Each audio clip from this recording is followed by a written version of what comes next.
सरांची ज्यावेळेस आपण भाषणं आता जे आहेत वाचतो आपण, जी लिहिलेली भाषणं किंवा लेख आहेत, साने गुरुजींच्या विचाराचा सरांवर भयानक प्रभाव फार आहे, खूप प्रभाव आहे, खूप प्रभाव. म्हणजे हे माझ्या वडिलांकडून सुद्धा मला शिकायला मिळालेलं आहे की नावावर चित्र नसतं, चित्रामुळे नाव होतं. आलं का लक्षात? तर आणि चित्र वाचायचं असतं. चित्र रेखाटण्यापेक्षा किंवा चित्र काढण्यापेक्षा किंवा चित्र दाखवण्यापेक्षा चित्र वाचता आलं पाहिजे.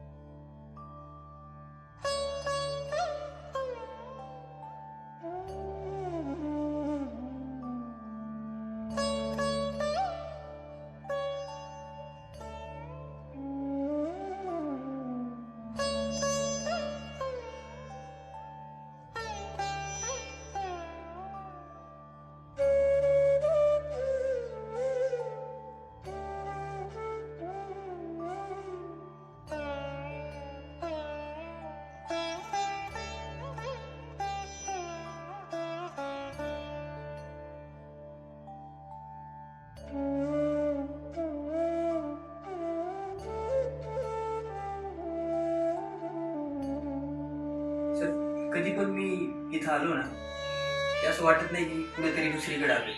आता 5-6 वेळा मी आलो आणि दरवेळेस आलो की तुम्हाला तो भेटतोच, पण सरांना पण भेटून जातो मी. या बात आणि ज्या म्हणजे मी आता जितक्या पण मंडळींना भेटतोय सरांच्या विषयी, बरोबर, तर त्या लोकांना पण भेटतो, पण कुठेतरी त्यांच्यातले जे सर आहेत त्यांना पण भेटून येतो मी.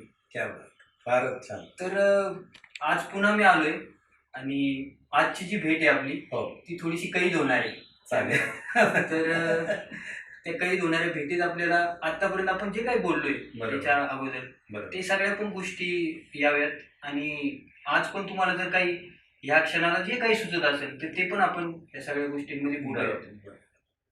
तर कुठल्याही मोठ्या व्यक्तीची ज्यावेळेस आपण त्या माणसाचं जीवन बघतो आणि त्या जीवनाविषयी काही सांगायचा आपण प्रयत्न करतो, तर त्याची सुरुवात त्याच्या बालपणापासून करतो, म्हणजे त्याच्या जन्मापासून. बरोबर. तर मला तेच विचारायचंय, समजा जर मला आज सरांविषयी जर काही तुमच्याकडून जाणून घ्यायचं, तर सरांचा जन्म कुठे झाला किंवा सरांचं बालपण कसं होतं याच्याविषयी तुम्हाला त्यांनी काय आठवणी सांगितलं तर त्याच्याविषयी थोडंसं सांगतो. आता मी थोडस रेफर करतो. म्हणजे वडील म्हणजे नाना रघुनाथ बाळकृष्ण केळकर. जन्म 22 मे 1908, सिंदखेडे, जिल्हा धुळे, पश्चिम खानदेशमध्ये झालेला. वडील बाळकृष्ण गणेश केळकर फौजदार होते आणि सर्व त्यांचं जे बालपण किंवा काय जे झालं ते वडिलांच्या बरोबर म्हणजे माझ्या आजोबांच्या बरोबर त्यांची जिथं जिथं फिरती असेल तिथं तिथं त्यांना जावं लागायचं. आजोबांच्या फिरतीच्या पायी त्यांचं शिक्षणाचं नुकसान झालं. त्यांना असं कुठं लहानपणापासून म्हणजे लगेच ताबडतोब काही ॲडमिशन मिळाली, शिकायला सुरुवात केली असं नाहीच झालं. त्यामुळे घरचे संस्कार बरोबर घेऊन आणि आजोबांना जेव्हा कळलं की वडिलांच्या अंगी काहीतरी चित्रकलेतले गुण आहेत, कारण ते त्यांना असं मातीवर असं बोटाने काहीतरी काढून दाखवायचे. त्यांनी आधी गाय काढून दाखवली, मग वडील बघायला लागले, मग जिथं जिथं ते बदल्या होतील तिथं जिथे जिथं ते राहायचे, कारण फौजदार होते. त्यांच्या हाताखाली 2-3 पोलीस लोक असायचे मदतनीस म्हणून, आणि बंगले वजा घरं असायची, झाडी झुडपं, नद्या, सगळं, पशु पक्षी. म्हणजे हे बघता बघता बघता ते रमत गेले आणि शिकत गेले. आणि तो जो गुण होता त्यांच्यातला तो त्यांना पुढे आणण्यास हे सगळी ती त्यांची आवड होती ती उपयोगायला लागली. हे असं सुरुवात त्यांची अशी झालेली. आणि त्यांना एकदम 4थ्या वर्गात ऍडमिशन मिळाली होती. 4थ्या वर्गात, कारण पहिलं दुसरं तशी नव्हती. त्यांना एकदम ती ऍडमिशन मिळाली. आणि साने गुरुजींचे ते विद्यार्थी अंमळनेरला. आणि साने गुरुजींचे विद्यार्थी म्हटल्यावर म्हणजे सगळ्यांनाच माहिती आहे आज साने गुरुजी म्हणजे कोण. तर साने गुरुजींचे वडील हे अत्यंत लाडके विद्यार्थी. आणि जेवढे राजकीय जी चित्र किंवा काय जी करून घ्यायची असतील तर ती त्यांनी वडिलांकडून करून घेतली होती आणि वडिलांना खूप प्रोत्साहन दिलं होतं त्यांनी की बाबा तू रामभाऊ म्हणायचे नाना वडिलांना रामभाऊ म्हणायचे रामभाऊ तू असा तू अत्यंत हुशार आहे. आणि वडिलांजवळ म्हणजे नुसतं चित्रकला नाही तर अन्य विषयांचं गाढा अभ्यास करायला लागले होते ते. आणि तो कुठून झाला आणि काय झालं आणि कसं झालं आम्हालाही कळत नाही की एवढं ज्ञान त्यांनी कुठचं प्राप्त केलं. सरांची ज्यावेळेस आपण भाषणं आता जे आहेत वाचतो आपण जी लिहिलेली भाषणं किंवा लेख आहेत साने गुरुजींच्या विचाराचा सरांवर भयानक प्रभाव फार आहे. खूप प्रभाव आणि म्हणजे त्यामध्ये मग इंग्रजांविषयीचे त्यांचे जे विचार होते त्या सगळ्या गोष्टी असतील, भारत स्वातंत्र्य होण्यामागची जी त्यांची भूमिका होती स्वतःची त्या सगळ्या गोष्टी असतील. तर म्हणजे साने गुरुजी असतील, साने गुरुजींचा जो एक काळ होता साने गुरुजींच्या सोबत ते राहिले तर त्या काळातले काही किस्से मी पुस्तकात वाचलेले. साधारण तो काळ म्हणजे आता 1920 साली त्यांचं शालेय जीवन सुरू झालं वडिलांचं, म्हणजे 12व्या वर्षी खरं बोलायचं तर, कारण 8चा जन्म आणि 20 आणि साने गुरुजींच्या बरोबर एक मला वाटतं 2-3 वर्षच असतील कदाचित तेवढाच. पण तो प्रभाव तू म्हणतो ते अगदी बरोबर आहे की त्यांच्या विचारात आणि त्यांच्या जे बुद्धिमत्तेतून कळतं ते बरोबर आहे. कारण की चित्रकारांनी समाजाशी एकरूप होऊन चालत राहावं. काय त्याच काळात म्हणजे त्याच्या अगोदरच्या काळात साने गुरुजींचं एक पुस्तक आलं होतं कला म्हणजे काय, जे लिओ टॉल्स्टॉयचं त्यांनी ट्रान्सलेट केलं होतं. तर ते पुस्तक जर वाचलं आणि सरांचे जे विचार आहेत त्यात खूप सारं साम्य आहे. म्हणजे मला ते पुस्तक मी अगोदर वाचलं होतं आणि ज्यावेळेस मी सरांच्या आता भाषण तर त्यावेळेस मला असं लक्षात आलं की अरे किती मिळतं जुळतं आणि म्हणजे खूप सारा प्रभाव त्या विचारांचा त्यांच्यावर आहे. तर हे झालं सर सरांचं थोडंसं बालपणीच्या विषयीचं आपण थोडंसं बोललो. बरोबर सर, ज्यावेळेस पुढं एक चित्रकलेचं शिक्षण घ्यायला मुंबईला आले आणि त्या सगळ्या प्रवासाविषयी थोडंसं काही त्यांचा प्रवासच मुळे म्हणजे खडतर जीवनच तसं म्हणायला गेलं तर. कारण पूर्वीच्या काळात चित्रकलेला फार महत्व नव्हतं. चित्रकलेला फार महत्व नव्हतं म्हणजे गौण समजलं जायचं किंवा एक तुच्छित म्हणजे आलं का लक्षात की चित्रकला हा शिकतोय म्हणजे काहीतरी म्हणजे ऍक्सेप्ट न केलेलं. परंतु वडिलांचा ध्यासच होता की मला चित्रकलेतच हे करायचंय म्हणून.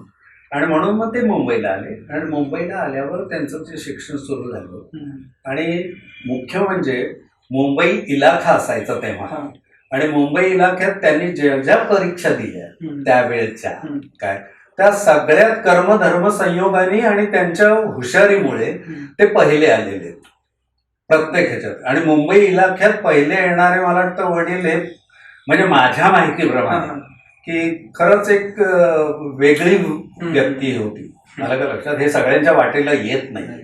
आणि त्यांनी जे स्कूल ऑफ आर्टमध्ये सुद्धा म्हणजे जी काही हे कामं त्यांची करून दाखवली किंवा त्यांची जी कला दिसली लोकांना तर ते त्यांचं ते अद्भुत होतं सगळं.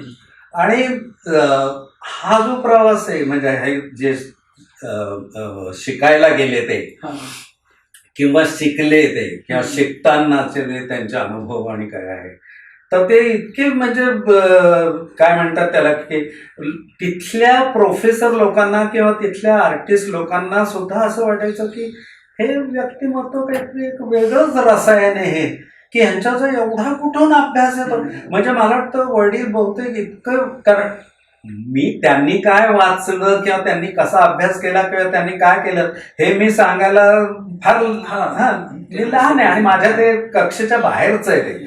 पण जे आतापर्यंत त्यांनी आम्हाला सांगितलं की आम्ही वाचलंय किंवा जे आम्हाला अवगत आहे माहीत आहे त्याच्यावरून ते म्हणजे अत्यंत आणि मुख्य म्हणजे अत्यंत प्रत्येक जो विषय ते घेतील चित्रकलेचा असो किंवा कुठलाही एक गोष्टींमधला असो समाज प्रबोधन असो किंवा जे काही तर प्रत्येकात ते खोलात जाऊन पुढे 50 वर्ष ते जायचे. इतकी दूरदृष्टी त्यांची की म्हणजे त्या वर्तमान त्या काळात की समजा तुम्ही आणि मी आपण त्यांच्याबरोबर शिकत आहोत आणि ते काहीतरी आपल्याला सांगतायत तर आपल्याला ते पटणार नाही.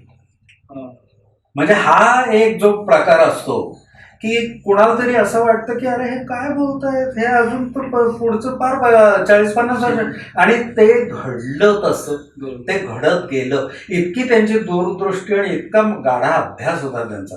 आणि प्रत्येक विषयात कर्मधर्म संयोगाने मॅथमॅटिक्समध्ये ते हुशार, ते इंग्लिशमध्ये हुशार, ते मराठीवर प्रभुत्व त्यांचं, चित्रकलेत प्रभुत्व, नुसतं चित्रकलेत प्रात्यक्षिक नाही तर लिखाणात पण, म्हणजे भाषेवर प्रभुत्व असल्यामुळे विषयातला गाढा अभ्यास असल्या कारणाने सगळ्यात ते त्यांचं म्हणजे चित्रही प्रभावी असायचं आणि लिखाणही प्रभावी असायचं. आणि त्यांचं काही जेवढे लेख प्रसिद्ध झाले आहेत किंवा जेवढे चित्र प्रसिद्ध झाली आहेत त्याचं काहीतरी लोकांवर एवढा प्रभाव पडलेला आहे की लोकांना वाटलं की अरे बापरे, रबा केळकरांकडे शिकणं म्हणजे एक भाग्य. स्पेसिफिक विचारायचं होतं विचार. तर आता तुम्ही जसं सांगितलं सरांचं एक कामाचा अवकाश इतका मोठा होता. तुम्ही ज्यावेळेस लहान होते तर तुम्हाला पहिल्यांदा अशी जाणीव कधी झाली की आपली एवढी खूप मोठी चित्रकार आहे? प्रश्न खूप चांगला आहे. पहिली गोष्ट म्हणजे कधी कधी व्यक्ती मोठी असली की त्याच्या संबंधित घरातली जी कुटुंबातली म्हणजे माणसं असतात त्यांना कधी कधी असं वाटतं की हे तर रोजच आहे, ह्याच्यात काय मोठं. म्हणजे मला काही वेळा मी तुला सांगतो की म्हणजे आमच्याकडे एवढे मोठमोठाले लोक यायचे, त्यांचे परिचित, स्नेही, त्यांचे शिष्य, त्यांचे गुरु किंवा जेवढे लोक यायचे सहकारी, किंवा आम्हाला त्याचं म्हणजे असं वाटायचं काय म्हणजे आम्हाला त्याचं फार महत्व कळायचं नाही. कोण कोण ते सांगा. नाही, एम आर आचरेकर आहेत, करमरकर आहेत, म्हणजे शिल्पकार करमरकर, आचरेकर म्हणजे आर के स्टुडिओ मधले, नंतर गोंधळेकर, सडवेलकर, नंतर भैया ओंकार, म्हणजे किती नावं घेऊ मी त्यांची, की इतके जण यायचे की त्यांना मुख्य नवल वाटायचं. आणि जे जे स्कूल ऑफ आर्टचे प्रत्येक इन्स्पेक्टर्स किंवा प्रत्येक मोठाले आर्टिस्ट आमच्याकडे नगरला यायचे, म्हणजे घरी उतरायचेच. कारण त्याचं कारण एक होतं, जरी गव्हर्नमेंट तर्फे तुम्हाला भत्ते आणि हे सवलत मिळत असेल पण त्यांना आमच्याचकडे उतरायला आवडायचं. त्याचं मेन कारण म्हणजे माझी आई अत्यंत उत्तम स्वयंपाक करायची आणि अत्यंत आदरातिथ्याने करायची आणि मी त्यांच्या सेवेत हजर असायचो. मला म्हणजे कामाला लावलेलं असायचं की XYZ येणारे त्यांना न्यायला जा, त्यांना आणायला जा, त्यांना पोचवायला जा, त्यांचं ताट वाढ त्यांचं असतं. म्हणजे त्यांचं जसं आम्ही केलं तोच प्रकार आम्ही विद्यार्थ्यांचा पण केला. की आमच्या घरी हजारो विद्यार्थी अहमदनगरच्या आजूबाजूच्या खेड्यापाड्यातून किंवा आजूबाजूच्या शहरातून म्हणजे अगदी औरंगाबाद, नाशिक आणि वेगवेगळ्या ठिकाणून यायचे.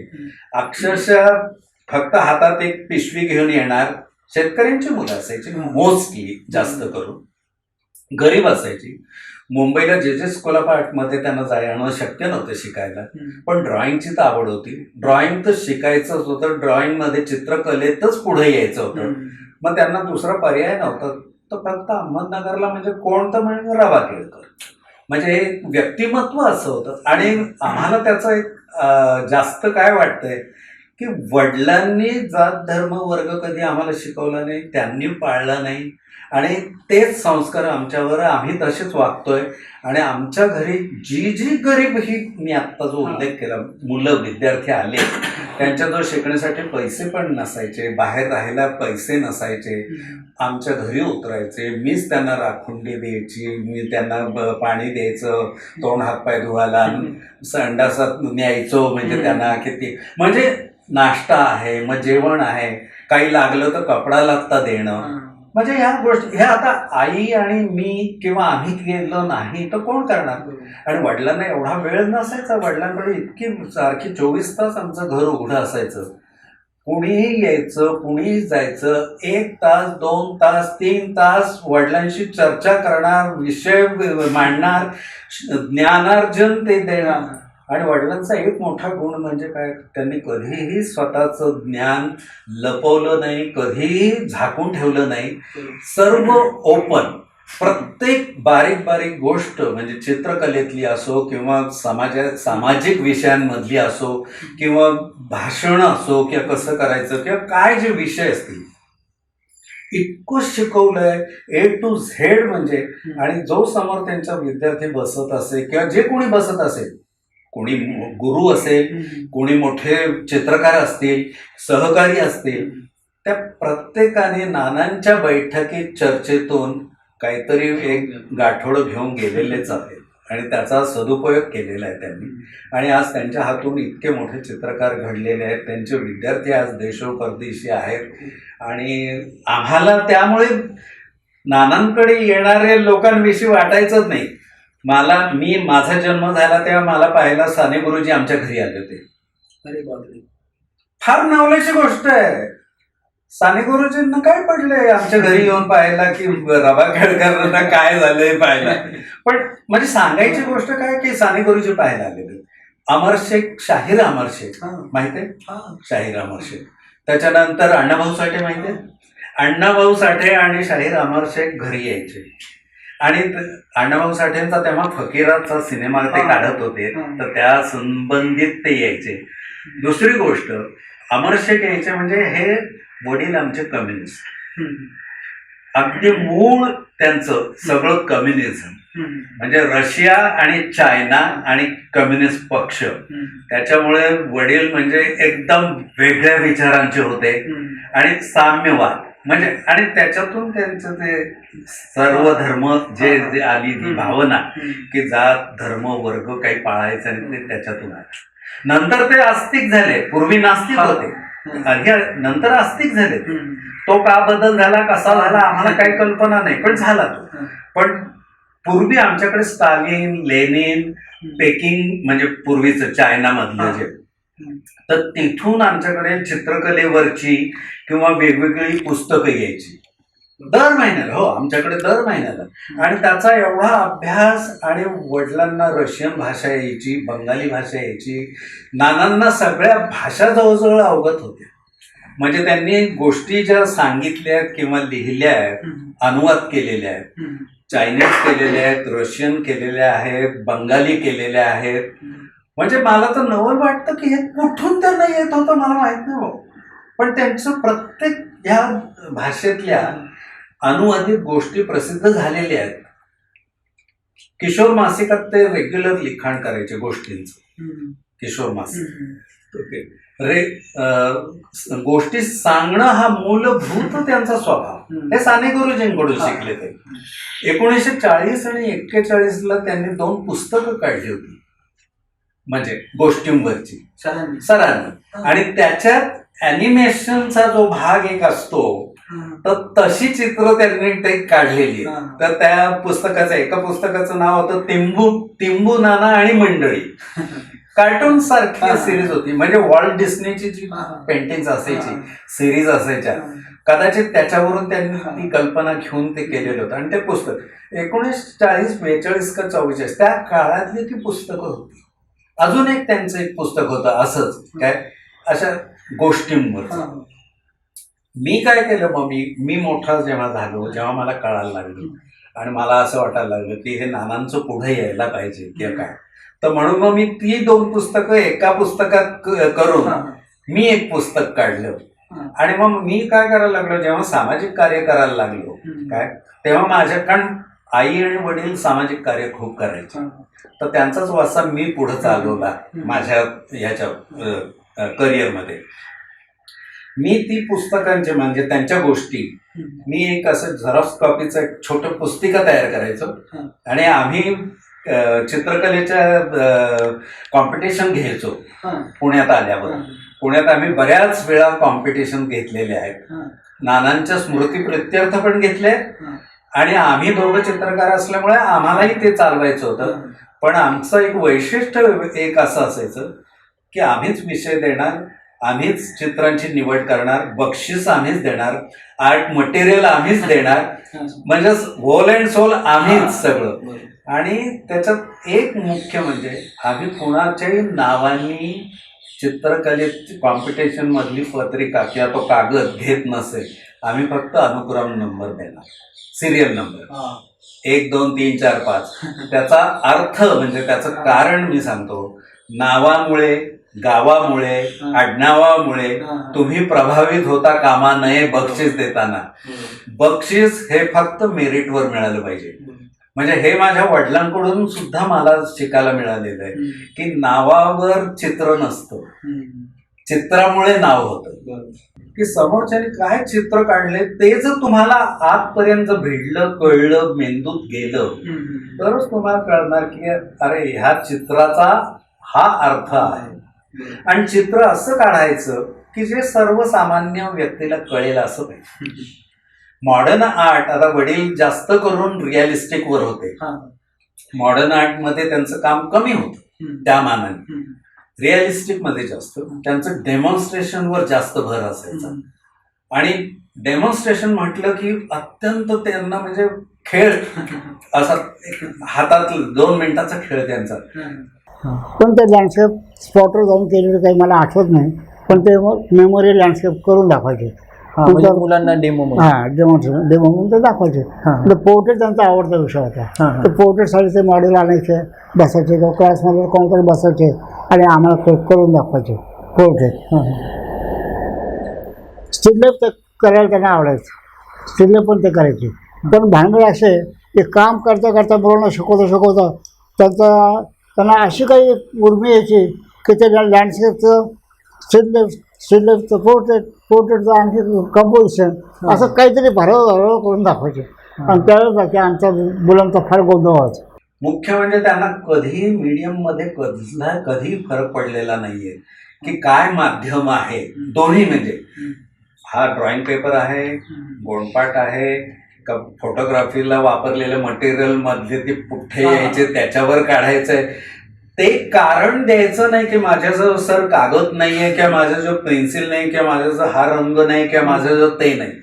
जे अवेलेबल असतील त्याच्यातून त्यांनी चित्र निर्मिती करून पोरांना दाखवलेली आहे, शिकवलेली आहे आणि उत्कृष्ट कलाकृती निर्माण झालेली. ते अजूनही 2 विषय आहेत की आमच्याकडे 1955-50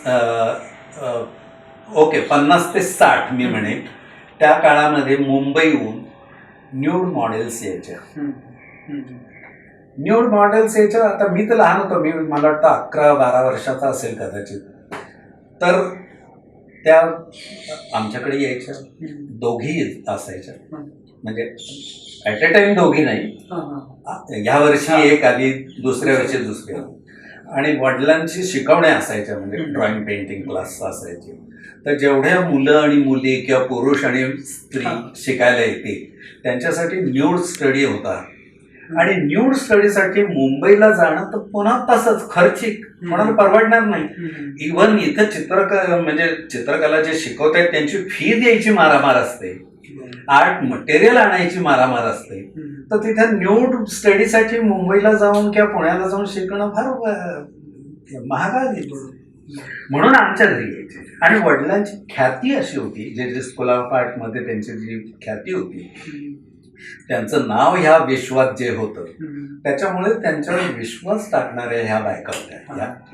कारण न्यूड मॉडेलिंग चेष्टेचा विषय नाही. हे मी बोलतो 1950 आणि 60 मधली गोष्ट, आपण 2019ची बोलत नाही.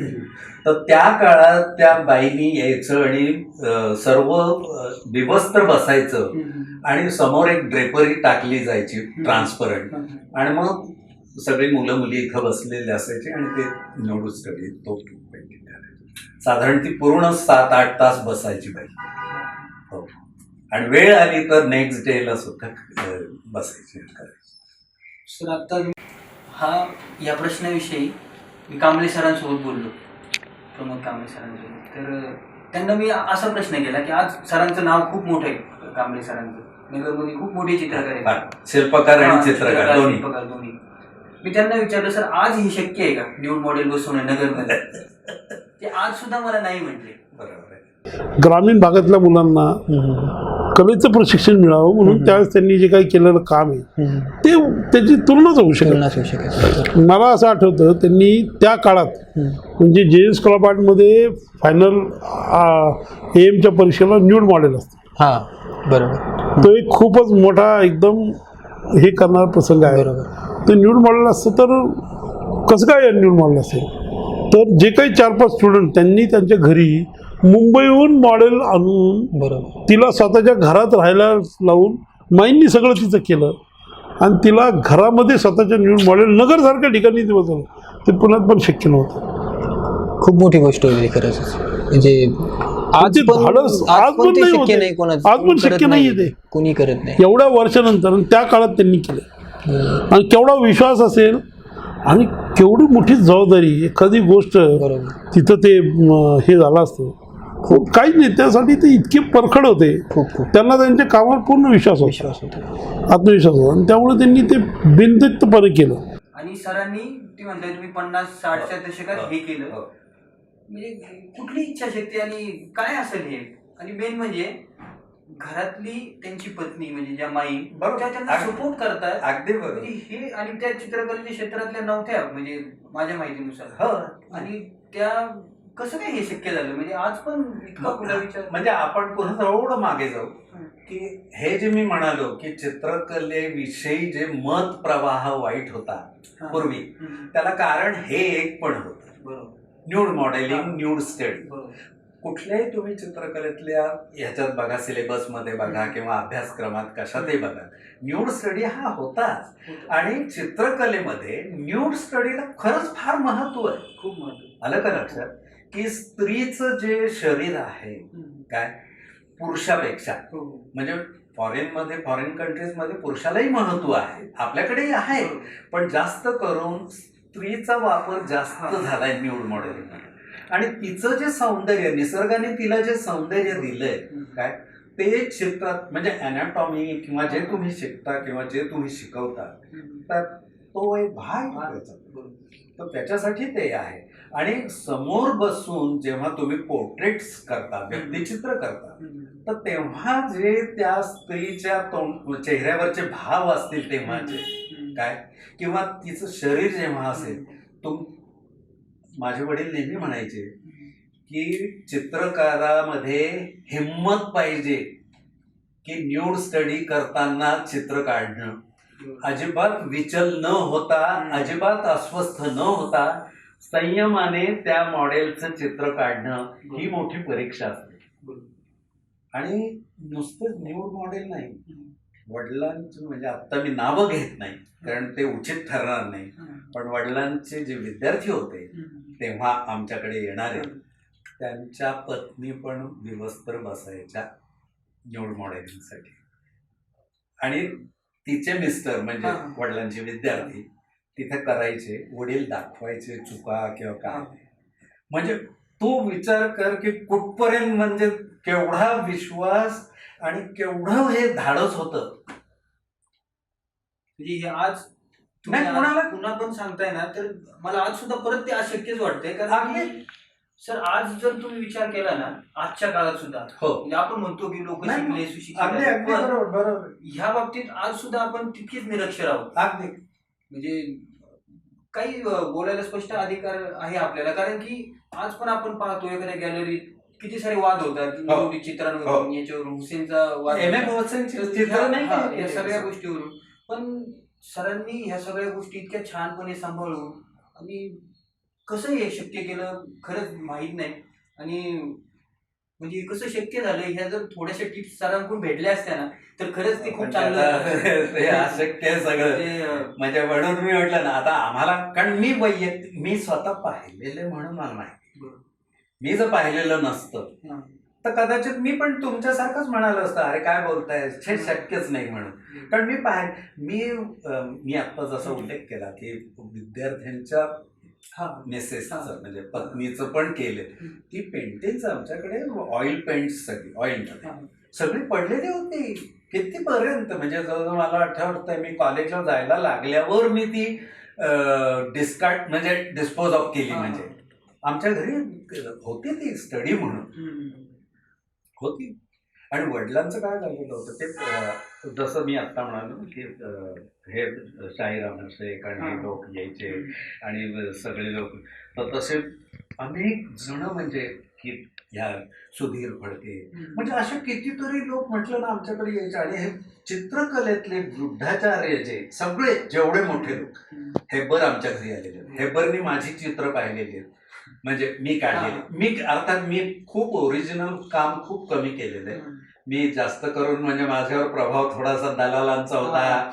नंतर मी थोडंसं लँडस्केप फॉरेनची पुस्तकं आमच्याकडे असायची, थोडंसं मी ते करायचो. म्हणजे कारण मला वेळ पण नव्हता आणि मी कुठं शिक्षण घेतलेलं नाही, कुठेही अधिकृतपणे. मी फक्त मॅट्रिकला मी ड्रॉइंग घेतलं वडिलांसाठी आणि मी पहिला आलो शाळेत.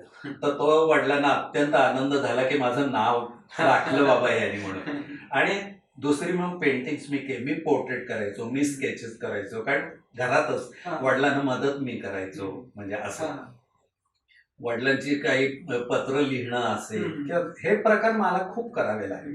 प्रगत कला महाविद्यालयाची स्थापना 1966 साली झाली, तर ती सुद्धा तसंच झालं ना. तर आता आपण सर घरी न्यू मॉडेल बसवत होते आणि या सगळ्या गोष्टीविषयी बोललो, जी खूप हिंमतीची गोष्ट होती. हो. तसेच मी अजून एक त्यांनी हिंमत केली त्या गोष्टीविषयी मी थोडंसं विचारणार आहे. डेव्हिड लो सारख्या माणसाला पत्र पाठवलं आणि त्यांच्यासोबत पत्रव्यवहार केला. म्हणजे कसं शक्य झालं हे सगळ्या गोष्टी आणि कुठून इतका हिंमत कुठून यायची हे खास करून? जसं मी तुला सुरुवातीपासून म्हणालो की त्यांच्यात नक्कीच तू म्हणतो त्याप्रमाणे हिंमत होती खूप, आणि गाढा अभ्यास होता, आणि कधीही ते कुठल्याही गोष्टीला घाबरलेले नाहीये.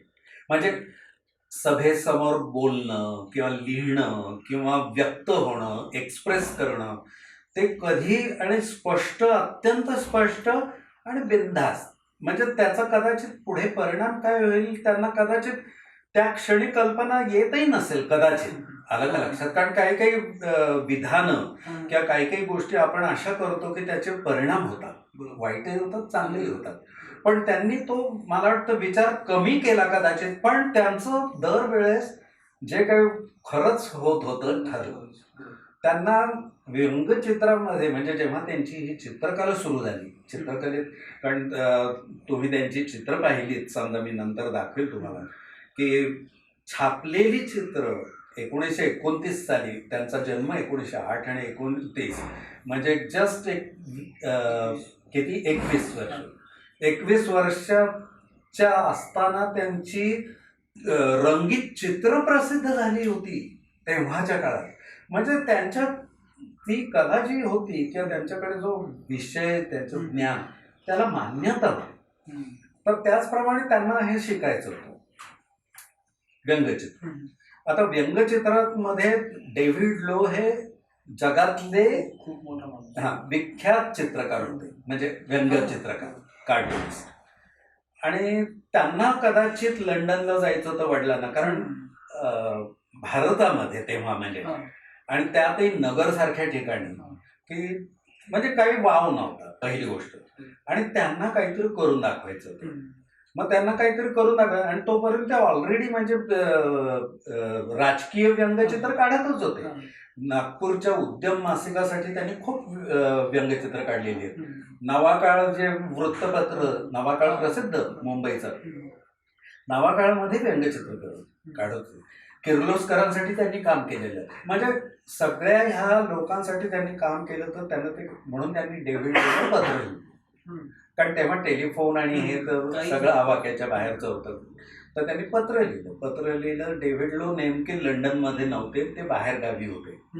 पण वडिलांचं जेव्हा पत्र डेव्हिड लोच्या सेक्रेटरीच्या हातात पडलं आणि त्यांनी वाचलं आणि त्यांनी लोला कळवलं की असे असे कोणी चित्रकार आहेत, आर्टिस्ट आहेत, आणि त्यांना इकडं आपल्याकडे यायचं आहे, तुमच्याकडे कॅरिकेचर शिकायला. तर काय सगळी म्हणजे प्रोसेस किंवा काय आहे ते त्यांना कळवावं.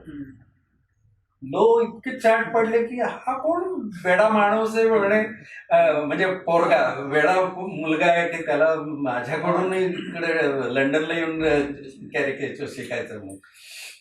मग त्यांनी त्याला सांगितलं, म्हणजे सेक्रेटरीला, आणि सेक्रेटरीने पत्र लिहिलं वडिलांना, म्हणजे नानांना पत्र लिहिलं की तुम्ही जे म्हणताय की असं कुठलीही इन्स्टिट्यूट नाही आहे की व्यंगचित्र शिकवण्याची, परंतु तुमची एक आत्मीयता, तुमची ओढ, तुमची आवड लक्षात घेता लो साहेबांनी मला त्यांचं चित्रांचं पुस्तक जे आहे व्यंगचित्राचं ते पाठवायला सांगितलेलं आहे. आणि तुम्ही भारतामध्येच काय तुम्हाला करायचंय ते ऑन युअर ओन तुम्ही करा, म्हणजे तुम्हाला तर आम्ही नाईलाज आहे आमचं, आम्ही काय करू. तर हे असं आणि लोनचं पुस्तक आलं आमच्याकडे विथ सिग्नेचर. आणि ते लोन्स आता अर्थात वडील नसल्या कारणाने आम्ही त्याचं काय फार मी ते पुस्तक पुढे प्रमोद कांबळे म्हणा किंवा वडिलांची जेवढी सगळी कलेवरची पुस्तकं आहेत चित्रकले संबंधित, त्यांच्या विद्यार्थ्यांची आहेत, त्यांच्या सहकाऱ्यांची आहेत किंवा ती सगळी मी प्रमोद कांबळे यांना दिलेली आहेत रेफरन्ससाठी. जसं प्रगत कला महाविद्यालयात काही पुस्तकं आहेत, म्हणजे अशी त्यांची जेवढी त्याचा उपयोग होईल काय. तर हा एक लोन बाबतचा. आणि सांगायची गंमत म्हणजे लोनचं जरी त्यांनी कार्टून्स पाहिली होती किंवा प्रभाव होता किंवा त्यांना त्यांच्याकडे शिकायचं होतं, पण त्यांची स्वतःचीच एक शैली होती. म्हणजे व्यक्तिचित्र किंवा जी काही कार्टून्स म्हणजे ती ज्यांनी जी काढली त्याची शैली वडिलांची वेगळी. ते सरांसमोर एक आदर्श म्हणून डेव्हिड लो म्हणून एक आदर्श म्हणून. परंतु सर्व भारतामध्ये जी आज त्यांनी जी व्यंगचित्र काढली काय की ती सर्व राजकीय गोष्टींवर म्हणजे टीकास्त्र म्हणूनच काढली. आणि त्याचं कारण गाभा जो म्हणतो कशाभोवती ही सगळी चित्र, शेतकरी, कष्टकरी आणि शेतकरी ह्या दोनच गोष्टींवर वडिलांची व्यंगचित्र एवढी आहेत आणि ती आज खरी ठरतायत. आजपर्यंत पण 2019 मध्ये पण शेतकऱ्यांची अवस्था तीच आहे जी 1920 आणि 30 मध्ये होती आणि ज्याच्यावर वडिलांनी सरकारला धारेवर धरलं होतं. तर त्यांच्याविषयी थोडस त्यांची मैत्री आणि त्या सगळ्या गोष्टी. क्लाइव्ह ब्रॅन्सन हे ब्रिटिश सोल्जर होते. योगायोगाने त्यांचा जन्म इथंच झालेला होता अहमदनगरमध्ये, इथे म्हणजे अहमदनगरमध्ये. आणि नंतर जे तेही कम्युनिस्ट होते, कट्टर कम्युनिस्ट, आर्टिस्ट होते आणि सोल्जर होते. आणि जेव्हा अहमदनगरला त्यांची म्हणजे बदली झाली आणि ते फ्रंटवर लढण्यासाठी जेव्हा अहमदनगरच्या बटालियनमध्ये आले, तर थोडासा वेळ जेव्हा असतो की प्रत्यक्ष फ्रंटवर जेव्हा जात नाही तेव्हा वेळ असतो ह्या लोकांना त्यांच्या ड्युटीज संपल्या की, तर त्यांना इंडियन आर्ट शिकण्याचा फार इंटरेस्ट होता. तर त्यांना भारतीय चित्रकला शिकायचं म्हणजे आता कोणाकडे जायचं, काय करायचं, म्हणून त्यांनी चौकशी करायला सुरुवात केली. चौकशी करता करता नानांचं नाव पुढे आलं की बाबा इथे एकच व्यक्ती आहे रवा केळकर म्हणून. आणि वडिलांकडे ते आले आणि क्लाइव्ह ब्रॅन्सन जेव्हा सुरुवात झाली त्यांची, तर ती आधी एक ते सोल्जर म्हणून, ते लंडनवाले म्हणून, म्हणजे ब्रिटिश म्हणून आणि मी भारतीय म्हणून. पण जसं मी म्हटलं वडिलांचा स्वभावच असा होता आणि त्यांच्या हातातच ती कला अशी होती की ते माणसं जिंकून घ्यायची. ही त्यांची फार मोठी कला. कुठल्याही जाती धर्म वर्गातला किंवा कुठल्याही देशातला कुठलीही व्यक्ती असो ते त्याला जिंकून घ्यायचे, हे त्यांच्याकडे. आणि यांची दोस्ती सुरू झाली. म्हणजे मग क्लाइव्हला नानांचं म्हणजे एकूण सगळं आवडलं. आणि पुन्हा मी म्हणतोय तसं आईच्या हातचं खाणं, भारतीय खाणं त्यांना एवढं वेगळं वाटलं, काहीतरी सगळं की त्या ताटाच्या भोवती आपण रांगोळी घालतो, नंतर एक सुपारी किंवा दक्षिणा ठेवतो, नंतर ते सगळे वेगवेगळे पदार्थ करून खायला, ते क्लाइव्हला काहीतरी वेगळं वाटायला लागलं. आणि तो इतका प्रभावित झाला. आणि ह्यांच्या चित्रकलेवरच्या गप्पा, यांच्या कम्युनिझमवरच्या गप्पा, आणि अशी मैत्री वाढत गेली. आणि ते इतके म्हणजे मित्र झाले की क्लाइव्ह ब्रॅन्सन जेव्हा फ्रंटवर गेले आणि नंतर मारले गेले, हा थोडा काळ अगदी त्यांची मैत्री राहिली. पण त्या ह्या काळात काय झालेलं, क्लाइव्ह ब्रॅन्सनला एक सवय होती की ते म्हणजे आम्ही त्याला काका म्हणायचो म्हणून. तर क्लाइव्ह काय करायचे, त्यांच्या मिसेसना लंडनला पत्र पाठवायचे आणि त्या पत्रातून सगळा इतिहास कळवायचे आणि सगळा वृत्तांत कळवायचे की मी आज केळकरांकडे काय केलं, मी भारतात काय केलं, मी पुण्यात काय केलं, मी गहुंजेला गेलो कसा, नगरला काय केलं. हे सर्व या कहाण्या त्यांनी पत्रातून मिसेसना कळवले. त्यांच्या मिसेस केळकर म्हणजे चित्रा केळकर, माई आमची आई, कशी स्वयंपाक करते, काय गोड पदार्थ करते, ते कसं काय सगळं असतं, आम्ही कसे बसतो, त्यांची मुलं, त्यांचं कुटुंब, हे सगळं क्लाईव्हने मिसेसला त्यांच्या कळवलेलं. आणि गंमत म्हणजे क्लाईव्हने आमच्या कुटुंबाचं चित्र काढलेलं आहे. आमच्या कुटुंबातल्या सदस्यांच्या, माझ्या 2 बहिणी, माझी आई, माझी मावशी, आमची कामवाली आणि आमचं नाना स्वतः, ह्या आमची सगळे, म्हणजे मी नव्हतो तेव्हा, त्या सगळ्यांची स्केचेस केलेली आहेत. आणि ती स्केचेस, एक पुस्तक आहे ब्रिटिश सोल्जर इन इंडिया, तर ते मी तुम्हाला नंतर दाखवतो. तर त्याच्यात ती चित्र प्रसिद्ध झालेली, ती स्केचेस सगळी.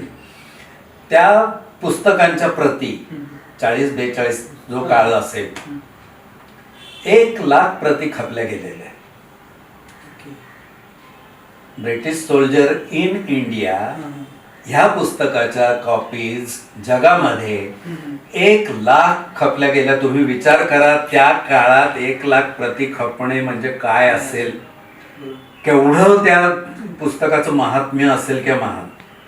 तर हे, आणि मग नंतर मग क्लाईव्ह जेव्हा फ्रंटवर मारले गेले आणि मग त्यांच्या मिसेसचा आणि नानांचा पत्रव्यवहार सुरू झाला. त्यांनी लंडनला नानांना बोलवलं होतं, पण नाना काही जाऊ शकले नाही. नंतर मी लंडनला गेलो होतो. मी क्लाईव्ह ब्रॅन्सनला, म्हणजे त्यांच्या फॅमिलीला कॉन्टॅक्ट करण्याचा प्रयत्न केला, पण त्यांचं म्हणजे नाव मला त्या डिरेक्टरीत, एवढे ब्रॅन्सन आहेत तिथे.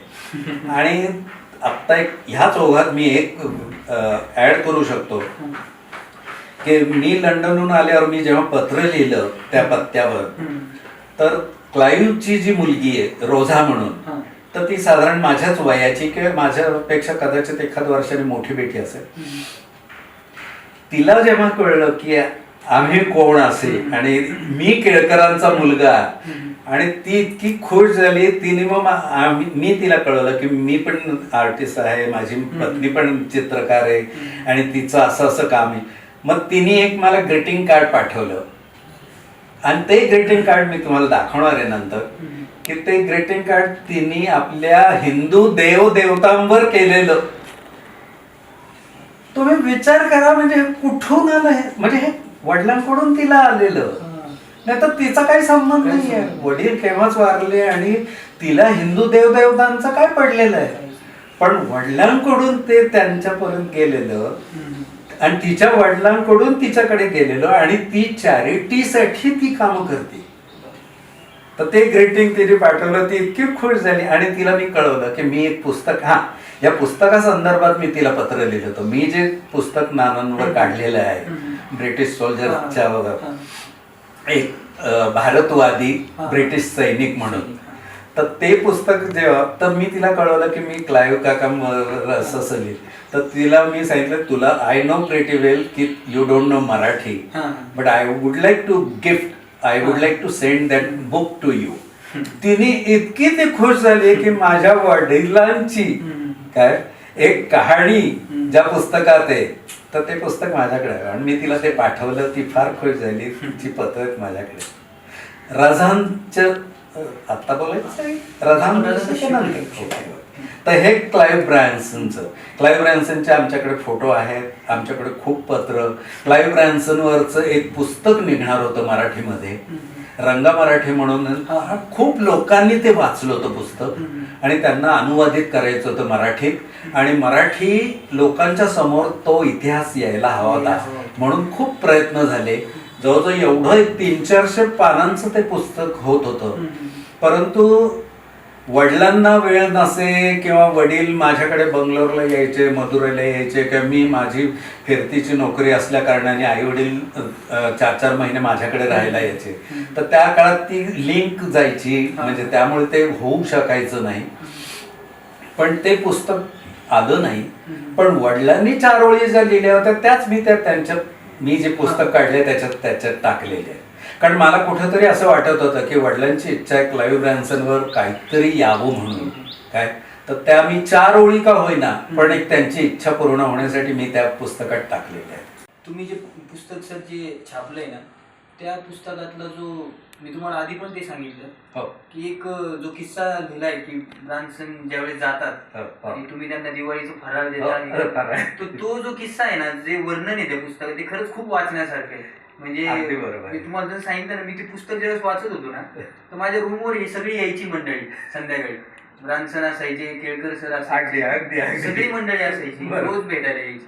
तर असं ते पुस्तक खूपच छान आहे. तर आता आपण सर डेव्हिड लो पाहिला, ब्रान्सन सरांचे झाले. तर आता आपण बोलूया सरांची जी सगळ्यात नावाजलेली गुरु शिष्य रजा. तर रजांविषयीच्या सरांच्या आठवणी. रजांच्या आधी किंचित मी थोडस एक वेगळा विषय सांगतो. एक सच्चिदानंद म्हणजे सच्चिदानंद उन्हावणे नगरच्या जवळ एक भिंगार म्हणून गाव आहे. तर त्या भिंगारचे ते रहिवासी आणि नानांचे ते विद्यार्थी. भिंगारहून अहमदनगरला म्हणजे नगरला यायचे ते रोज सायकलवरून ड्रॉइंग शिकायला नानांकडे. ड्रॉइंग शिकून भिंगारला जायचे. कालांतराने ते हे झाले चांगले, म्हणजे चित्रकार झाले, शिल्पकार झाले आणि ते लंडनला गेले. लंडनला गेल्यावर लंडनमध्ये त्यांचं इतकं नाव झालं आणि गंमत म्हणजे की नानांनी जे शिकवलेलं जे काही संस्कार होते किंवा काय जे, त्याचा एवढा प्रभाव त्यांच्यावर होता की गुरुविषयी जे एक आदर किंवा जाण म्हणतो ती आमच्या उन्हावणे सरांकडे होती. म्हणजे काका, आम्ही उन्हावणे काका म्हणतो त्यांना. तर उन्हावणे काका लंडनमध्ये असताना नेहमी म्हणायचे की नाना तुम्ही फक्त लंडनला या, अमेरिकेला या, तुमच्या दुसऱ्या विद्यार्थ्याकडे या, तुमची डेमॉन्स्ट्रेशन दाखवा इथे, हे लोक वेडे होतील एवढी तुमच्या हातात कला आहे. तुम्ही जर लंडनला तुमची चित्र पाठवली तर त्या चित्राचं मूल्य मी सांगू शकत नाही, इतकी अप्रतिम तुमची चित्रकला आहे किंवा तुमची शिकवण्याची पद्धत आहे. आणि ह्याची जाण म्हणून उन्हावणे काका दरवर्षी किंवा 2 वर्षांनी अहमदनगरला येणार, आमच्या घरी येणार, जेवायला येणार, भेटणार, वडिलांना गुरु दक्षिणा म्हणून काय देणार, आलं का लक्षात. आणि लंडनला गेल्यावर सुद्धा पत्रव्यवहार कायम असायचा आणि दर गुरुपौर्णिमेला आणि न्यू इयरला एक दक्षिणा आणि एक ग्रीटिंग हे न चुकता वर्षोनवर्ष पाठवले उन्हावण्यांनी. हे उन्हावणे म्हणजे हे वडिलांचे विद्यार्थी. त्याच्या आधी अजून एक सांगतो, रजांच्या आधी खंडागळे, शंकर खंडागळे म्हणून एक त्यांचे विद्यार्थी होते, सोनई गावचे, नगरच्या जवळचे. आणि शंकर सुद्धा, आता आम्ही शंकरच म्हणतो त्याला, जरी तो फार मोठा चित्रकार असला तरी, पण शंकरचं काम आणि त्याची ती चित्रकला, त्याचा तो रुबाब, शेतकऱ्याचा मुलगा पण त्याचा तो रुबाब आणि काय त्याच्या पुन्हा नानांसारखीच त्याच्याकडे जादू होती. मुंबईमध्ये त्यांनी मुंबई हादरवून टाकली होती. कमर्शियल वर्क करायचा. कमर्शियल वर्क करता करता म्हणजे थोडक्यात अगदी सांगतो की त्याचं काम, त्याचा हात असा होता की मुंबईमध्ये नेपिन सी रोड जो आहे, काय फार प्रसिद्ध रोड आहे तो, तिथं तो राहायचा. वरळीला त्याचा एक फ्लॅट होता. पाली हिलवर जेवढे नट नट्या राहतात, काय निभाना बिल्डिंगमध्ये त्याचा एक फ्लॅट होता. काय त्याचा स्टुडिओ जो होता तो ताजमहाल हॉटेलच्या मागच्या लेनमध्ये त्याचा स्टुडिओ होता की जिथं त्याच्याकडे चित्रकार काम करायचे आणि फोटोग्राफर्स असायचे त्याच्याकडे. तो स्वतः उत्तम फोटोग्राफर होता. आणि त्यांनी एवढं नाव कमावलं की बांद्र्याला म्हणजे पाली हिलला राहायचा तो, पाली हिल पासून ताजमहाल हॉटेलपर्यंत म्हणजे त्याच्या स्टुडिओपर्यंत टॅक्सीने जायचं. म्हणजे तुम्ही विचार करा की नानांचा एक खेड्यातला सामान्य शेतकऱ्याचा मुलगा कुठपर्यंत जाऊ शकतो. असे विद्यार्थी कितीतरी जण आहेत की प्रत्येकाची तर नावं मी घेऊ शकत नाही. असे कितीतरी त्याच्यातलेच कांबळे पण आहेत, त्याच्यातले वैराळ आहेत, भारताला आहेत, कितीतरी खाजगीवाले आहेत, विटणकर आहेत, म्हणजे छबू विटणकर, वसंत विटणकर, अशी कितीतरी नाव आहेत. किती आणि नगरमधले सर्व ड्रॉइंग शिक्षक वडिलांचे विद्यार्थी जवळजवळ सगळे. म्हणजे नगरमध्ये जर ड्रॉइंग शिक्षकांची कमतरता असेल, प्राध्यापकाची कमतरता असेल, तर वडिलांनाच निरोप येणार आणि वडील ज्याचं नाव सुचवणार त्याला काम मिळेल. म्हणजे इतकी त्यांची ख्याती आणि इतकं ते नाव होतं.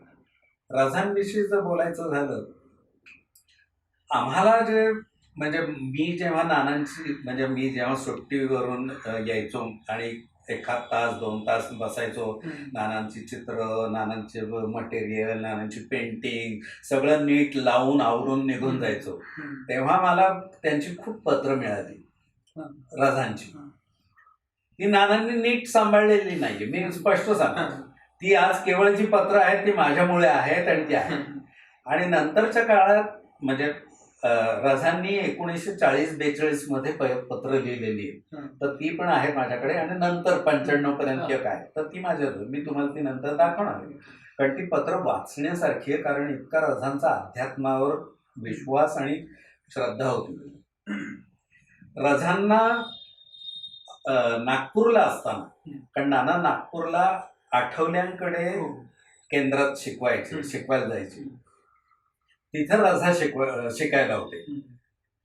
तर नानांच्यामुळे रझा म्हणजे पान खाऊन येणार आणि थोडंसं जरा तरुण वय होतं आणि चित्रकार त्याच्यात, तर ते एक वेगळं होतं. आणि नानांनी रझांवर काही संस्कार केले, त्याचा प्रभाव एवढा रझांवर पडला आणि रझा प्रभावित झाले, भारावून गेले.